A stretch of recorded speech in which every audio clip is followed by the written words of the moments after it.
Welcome to another edition of Carnivore Bites. I'm your host, Jeff Sherman, along with Dr. Eric Lopkin. And there's only two things going on, Dr. Lopkin. Yes, they discovered a new planet that it might have life, but yeah, okay, great. It's coronavirus and Bernie. And we're going to start with coronavirus. And I can say one thing that to me is really, just to give you a first-hand experience. Yeah, coronavirus. And then all of a sudden, yesterday, I'm watching TV and I'm like, holy cow. It's like 70% of the world could be, all these facts and all this dire predictions.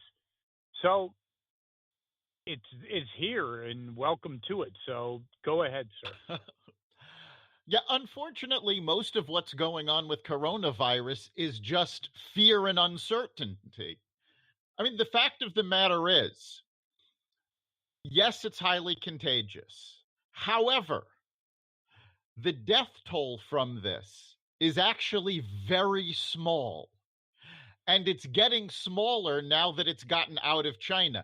China had a larger death toll because they've got a horrible healthcare system. I know we complain a lot about healthcare in America, but we are miles ahead of what they've got in China. And people have a misconception about China. I was there. It was a while ago, but you got a real misconception. In a lot of ways, it's two societies. It's the, 10% that are doing amazingly. The rest is a third world country, literally. Right. It's a fact. And their healthcare system is not good. So, of course, and add to the fact that we didn't get the real information initially from the Chinese government anyway. I don't think there would have been this much fear and uncertainty had the virus started almost anywhere else. And the fact of the matter is, we've been through this before. We've been through it with SARS, MRSA, Zika, Ebola, H1N1, the swine flu. But here's the quintessential question. This is it. This is completely it. Does it end in the spring or not? This is a huge question. This is huge. It's huge. From you say anything you want. This is huge. From all of the medical experts that I've heard from, this does end in the spring because the virus is a flu-like virus. When flu season ends, so will this. The fuck out of these. What's that? I'm sorry, what's that? From all the medical experts I've heard from, this is a flu-like virus, and when the flu season ends, so will this. Now, okay, that's huge. If it's true, which we don't know. Right. This is, it's all speculation at this point, unfortunately. And that's what's scaring people is the fact that we don't have enough facts. We're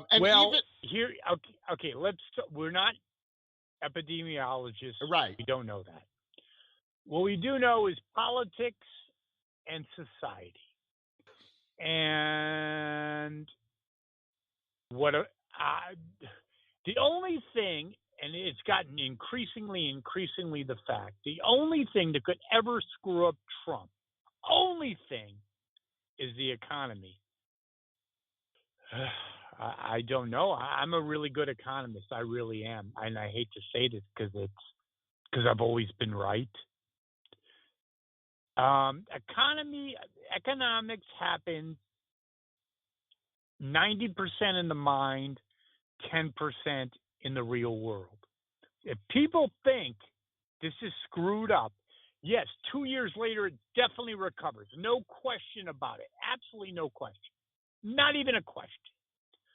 But the problem is it has a 2 or 3 quarters effect, so people don't hire. People lay off. People, you know the drill. The effects are. I don't think the effects are going to be that long term. The Chinese economy is people are already starting to get back to work. So I think we're going to see a down quarter, definitely. Will it be 2 quarters? It's possible. 3, I don't think it's going. So Okay, I that's huge.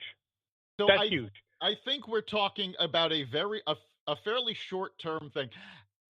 And the rebound of this should be pretty good because there are That's certain no. You nailed it, Lopkin, like you always do. It's all about if it's short, swift, and non-evasive. Trump wins because the economy there's pent up demand, all that crap. Okay, if this is long term, if it's not a factor, Trump wins hands down. I'll give you, I'm sorry, 80%. How does that sound? Okay, with Bernie Sanders? Are you kidding me? But if this thing, just like 1991, wasn't as bad, but everything was great. Bush won the Gulf War, yada yada yada. The economy dips minorly.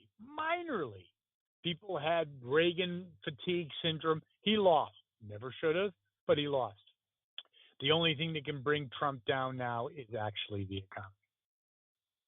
No, you're absolutely right. It's his election is going to all be about the economy. Here's the thing though.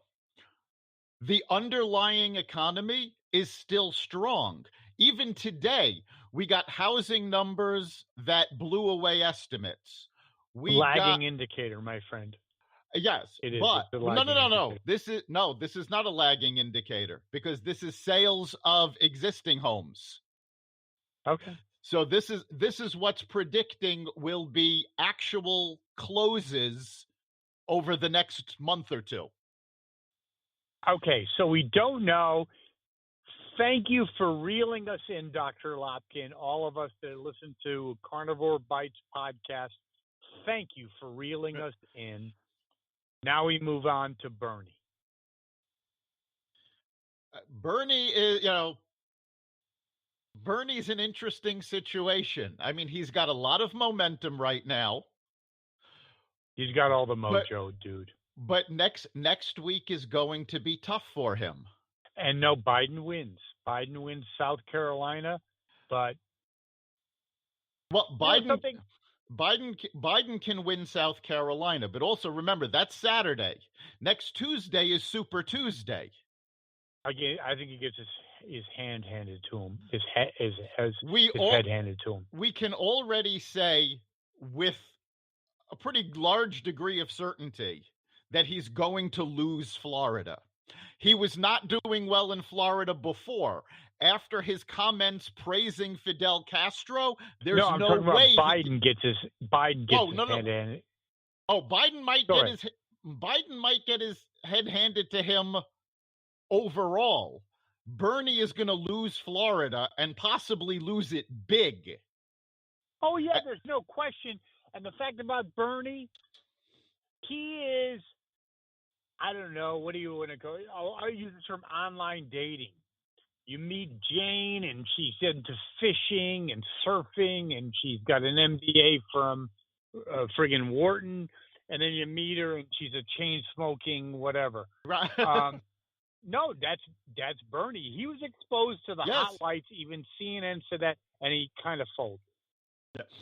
There was a piece in the New York Times today where they talked to 93 Democratic superdelegates.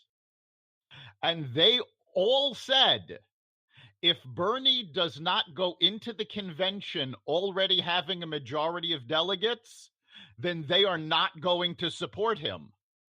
So even if he has more delegates than anyone else, but he doesn't get to that 51% mark, they are going to slap him down at the convention. I think this is fascinating. And I think we need to follow up with this quickly because events are breaking quickly, Dr. Lotkin. We might have to break traditional protocol and have a Carnivore Bites before schedule. What do you think? Possibly, yes, because with Carnivore, with the elections coming up, there's a lot going on. Thank you, Dr. Lotkin, and thank you for calming us down. Yeah, I mean, that the real key is people are panicking because they don't have information. And that's right. And that's why Carnivore Bites and Dr. Eric Lopkin are indispensable. There you go. Thank you, Dr. Lopkin. You've been listening to Carnivore Bites, part of the Exvadio Podcast Network. You can catch us every week on carnivoreradio.com, exvadio.com/podcasts, the Apple Podcast Store, Google Play, Spotify, iHeartRadio, and wherever you find podcasts.